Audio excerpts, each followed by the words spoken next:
Oh man, we do something very special during the month of February, and we quite honestly, it's been fantastic once again this year. Crazy man. Our Salute to Champions recognition is something that we're very proud of. So, Black History Month is an integral part of our nation's tradition, in which we continue to recognize and promote positive, impactful individuals. The Sports Shop with Reese and K-Mac, Salute to Champions, would like to recognize this individual for their contribution. you know what? This is once again one that I'm so happy that you're tuned in, you're dialed in, you don't want to miss. Joining us right now for another Salute to Champions recognition is Rhonda Marie Alston. Welcome to the show, Rhonda. How you doing this morning? Great. How are you? I'm doing fantastic. Glad to have you in with us this morning. Yeah. Man, it's an honor to have. First of all, thank you for getting up. and joining us this morning. Right. Yeah, I want to give a huge shout out to this traffic here in Raleigh. What is going on? we the uppercase now. I mean, what in the world? I'm back home, trying to make some things pop, and I'm like, yeah. You need to add an extra 15 minutes to drive an hour. Wow. Yeah, it's crazy now. So being a Raleigh native, and we're going to get into all of the great things you do, but I do love this though. Okay. A nurturing force and advocate for athletes. Yeah. Yes. I like that. Yes, absolutely. I like that because they're going to need some nurturing. Because with people like what he just said. I just tell the truth. Hey, I just tell the truth. That's all I do. Bronny may need to reach out. I think Bronny's just fine. Basketball, he ain't got to play basketball unless he wants to. He's good. That's true. He's good. That's true. You got things on here like the OWN Network, Oprah Winfrey, and all. I'm like, HBO and all that stuff. HBO, We're going to get into all that stuff. Yep. So, hometown girl doing it big. Yes. Welcome back. So Thank you. So it's a pleasure to have you on. Thank you. Thank you so much. I really appreciate that. It's great to be home and support, so I'm happy to be here. So talk about, you got involved in arts at an early age. Yes. Like 14 years old, you was at the Raleigh Arts. Yeah, Raleigh School of Dance Arts. Yes, yeah. To talk about that whole experience, if you will. Well, so growing up, I was always a dancer in the family. I was that kid that, I probably wouldn't talk a lot, but I would be dancing. Mm-hmm. And I would be mimicking Michael Jackson and all that, good stuff at church events and all that. So I started at the church. At the church. At the church house. At the church house. Yeah. It didn't matter where it was. Yeah. I wouldn't do a solo in the choir, but I would dance. Okay. Okay. So my mom put me in ballet, tap, jazz, and all that good stuff at 3 years old at Raleigh School of Arts. And then at 14, I had a chance to go over to Winston-Salem and do the School of the Arts there. Oh, wow. Yeah. That's where it all started, huh? Yes. That is awesome. We are talking to Rhonda Marie Alston, who is one of our Salute to Champions. And so the caveat that your journey from the North Carolina School of Arts to how you ended up in Miami and then LA and then Queen Sugar. So how can you I love that show, by the way. That's our favorite. Yeah. And how did all that happen and what were you doing? Okay, so that's a journey. So like growing up, I always knew I was a little different as far as like I didn't really want to go to college. I didn't want to do that. I know I should shout out that. I mean, hey, it ain't for everybody. Yeah. So cut it out before we pay too much. Yeah. So I'm not gonna bore you with the longest story, but I always really believed in myself to a certain extent. So, and I say a certain extent because I wanted to dance, but I knew I wanted to act as well, but I just didn't know how to get started. And I just was raised in going to dance and not in acting classes, so I would literally put myself in the position to make things happen. So if there was anything coming into Raleigh, I was like, yes, I'm going to go and audition. I'm going to go do it. It didn't matter what it was, as long as it appeared to be legit, because back then, we didn't have Google and all that good stuff. I would figure it out. So I heard that Debbie Allen was coming to Raleigh. And she was casting for her first film that she was going to direct called Stomping at the Savoy. And I was actually 19 and I was at Lewisburg College. And so yes. I love Lewisburg, small school, but I still made it work. You know what I mean? Yes. So there was the opportunity to audition. I went and I became one of her dance extras that she basically had. And we filmed that in Wilmington. And I think I made maybe $50 a day, but I did not care. You're right. I was dancing it wasn't about the money, but it was about the opportunity. Yeah. I was dancing woo! I was getting $1,000 a day. It didn't matter. I was with Debbie Allen because my senior year in high school at Broughton, my senior paper was all about her. So I feel like at that time I didn't realize I was manifesting that. That's right. You know, and I didn't realize I was making that dream happen. Okay. Yeah. So needless to say, you know, every opportunity I would get on it, try to get in there. And then it was, I eventually ended up going to Miami. My mom had property there, so I went there. And then I started working with the company, and I was doing casting for music videos and all that good stuff. And then I was down there, and I was acting. And then I had an opportunity to go to LA. You know, it was like, I just got to go. At that point, I was like 32. And I was like, I'm going to go. Yeah. I don't care. I'm living my dreams. I'm going to go. So I went out there, and the struggle was real. Yeah. Trying to make it happen. You know? Everything they say about it is true. Right, Yes, right, the struggle was real. But the good thing was I was already a union actor at that point. So going out there is important. If you're going to take the leap to go to LA, you need to have all your ducks in a row. And so I was already a member of SAG-AFTRA, so it was a little bit easier for me. But I still was not booking the way that I wanted to book, you know. So I got into playing a nurse on a show called Private Practice for ABC. Yeah. But I would also stand in for the actors. And I don't know if y'all know what that means about standing in. Yeah. Okay. All right. And then I was able to cross over into a show called True Blood. So that was on HBO, and I did that for all 7 seasons. But I had the... You on True Blood? Well... That's my show. Really? Man, okay.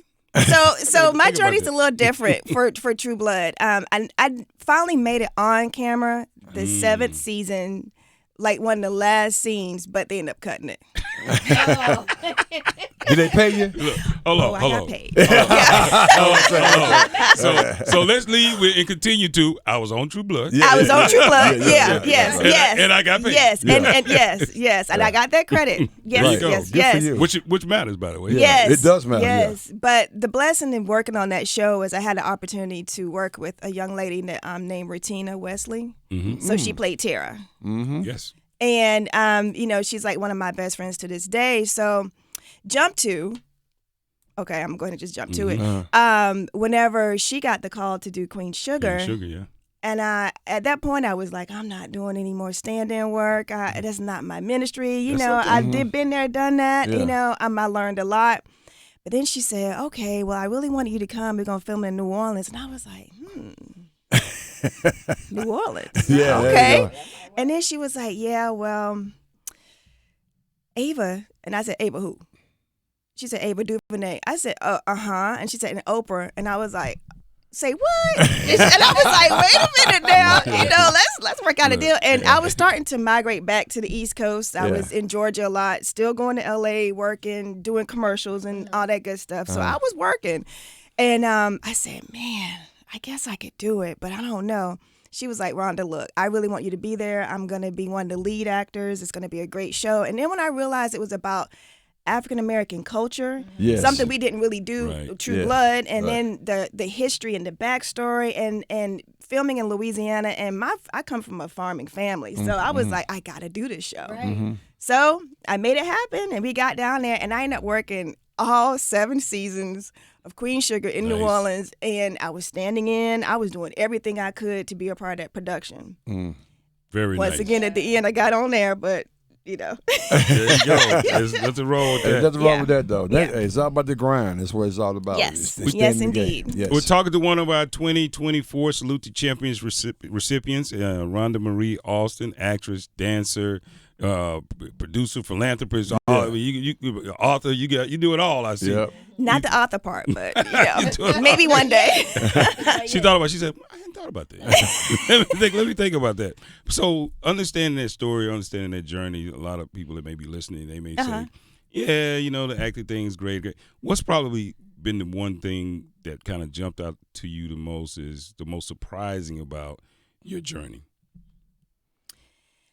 The most surprising thing about my journey would have to be my resilience in things, because it's been a lot of times where I feel like, you know, with entertainers, you want to be in front of the camera. That's the goal.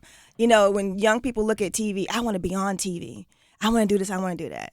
But I don't think everyone realizes how successful you can be behind the scenes, and that there are so many positions and things out there where you can grow. Yeah. And so that's really my testimony about how productions work And then because I want to encourage people to say, look, you know, you may not have that it factor, or you may not be the one. You're going to audition, and I'm going to say never give up on that. And but the reality is, you can also be the producer of the project. You can be the director, the script supervisor. You can be the stand-in and still be success. You can still eat. You know, you can still have insurance. You can still have a pension.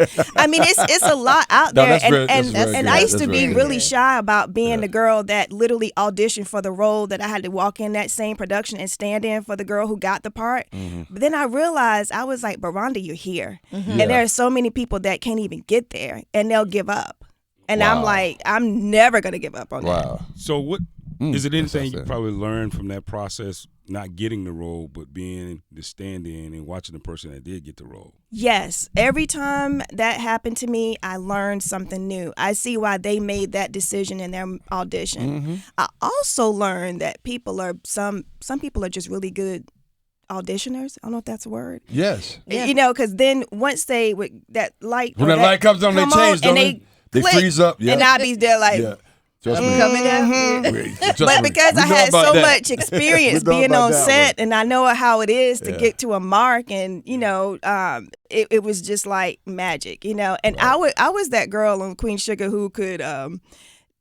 It was almost like I could tell all the actors. I would memorize everybody's, like, where they had to stand, and then even if there was a new stand-in or somebody that in Louisiana, the actor, somebody else, where do I need to be? And I'd be like, right there. You know, and then the directors that came on was like, thank you, Rhonda. You know, because they may have had walked away or had something else to do. And so I would be like, no, stand right here, stand right here. I knew how to keep.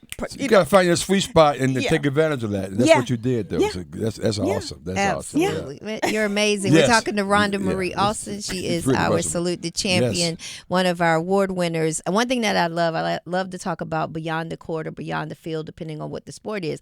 But you have a major message beyond the screen. Yes. You're usually in front of the screen. Yes. But beyond the screen. And that's about what community impact and what you've done and where your passion is. So tell us a little bit about beyond the screen. Who are you?